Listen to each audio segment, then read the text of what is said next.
जहां कहीं भी हिंसा या वायलेंस होती है उसकी जिम्मेदारी वहां के स्टेट गवर्नमेंट पर आयद होती है।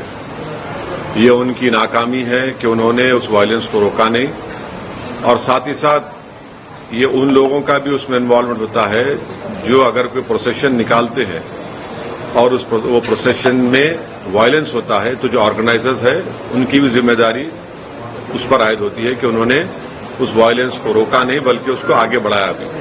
ये दो चीजें फैक्ट है, इसको कोई डिनाई नहीं कर सकता है। और तीसरी बात यह है कि जो कुछ बिहार में हुआ है, बिहार शरीफ में, जहां पर एक 100 साला मदरसे अजीजिया को जला दिया गया, एक मस्जिद के मीनार को डैमेज किया गया और वहां पर एक टारगेटेड मुस्लिम माइनॉरिटी के दुकानों को निशाना बनाया गया, इससे साफ जाहिर है कि इसमें बहुत बड़ी प्लानिंग हुई है। और बिहार की नीतीश कुमार और तेजस्वी की सरकार को ये मालूम था कि नालंदा एक सेंसिटिव डिस्ट्रिक्ट है, नीतीश कुमार मुख्यमंत्री का होम डिस्ट्रिक्ट है, उसके बावजूद भी आप सासाराम में भी गड़बड़ हुई।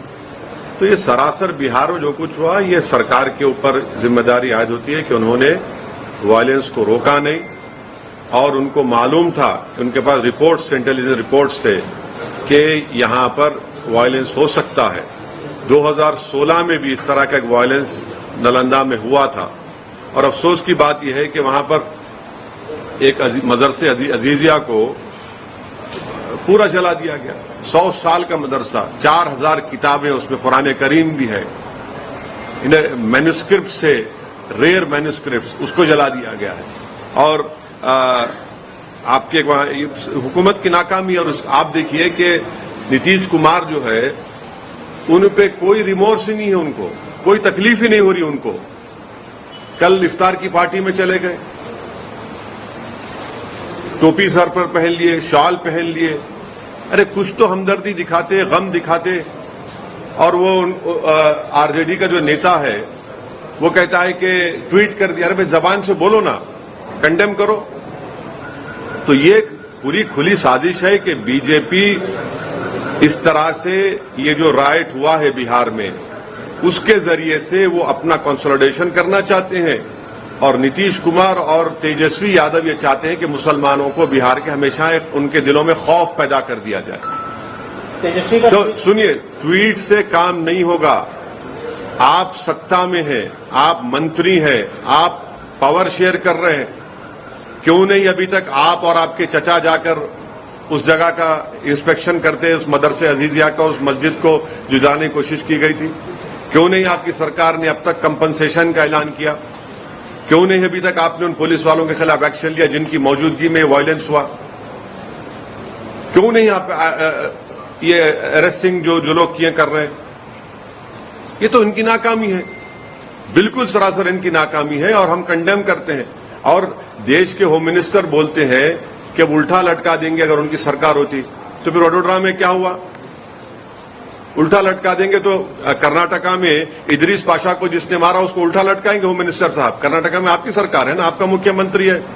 इदरीस पाशा को रामनगर डिस्ट्रिक्ट से किडनैप करके 20 लाख रुपए रैंसम पूछा गया, 20 लाख रुपए, और नहीं देने की बुनियाद पर उसको आप मोबिलाइज कर दिए, उसको उल्टा लटकाएंगे।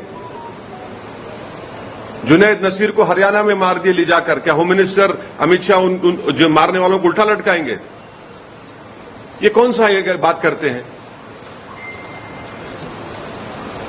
तो बंगाल के हिंसा को कैसे देख रहे हैं सर? मैं जो वायलेंस होता है उसकी जिम्मेदारी स्टेट गवर्नमेंट पर आयद होती है, वो उनकी नाकामी है।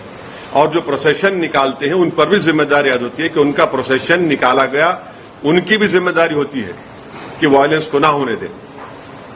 ममता बनर्जी ने ये बोला है सर कि जहां से प्रोसेशन निकलता है वो मुस्लिम इलाके में नहीं जाए, और उन्होंने ये भी बात कही है कि सेंटर से लोग आए थे, 5 स्टार होटल में रुके थे और उन्होंने पूरी साजिश रची है। तो आप क्या सो रहे थे? होटल में रेड मारना था, उनको उठाना था होटल से उनको। और अगर जुलूस का परमिशन जो एक रूट दिया गया था, अगर रूट से अगर कोई डाइवर्ट कर रहा है तो आप उनको रोक देते वहां पर। हर प्रोसेशन का रूट मैप होता है ना, आप रूट मैप को फॉलो कर